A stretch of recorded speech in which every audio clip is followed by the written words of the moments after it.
শুয়ে পড়ো। আচ্ছা শুয়ে পড়ো। অনেক অনেক হয়েছে, অনেক আরাম খেয়েছে। ওরে বাবা, হাই উঠে গেছে।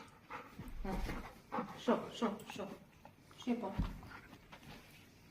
বেল্ট পড়তে হবে না, শুয়ে পড়ো। হ্যাঁ হ্যাঁ, কি করবো বল, কি করবো, কি করবো বল? শো, এখানে শো শো, ঘুমো ঘুমো, এখন শুয়ে পড়ো। হ্যাঁ হ্যাঁ, শো শো, দিচ্ছি তো দিচ্ছি তো, শুয়ে পড়ো।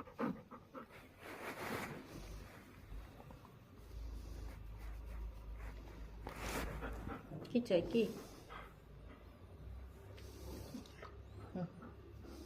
কি করতো, কোথায় কোথায়, কি করবো বল, কি করবো?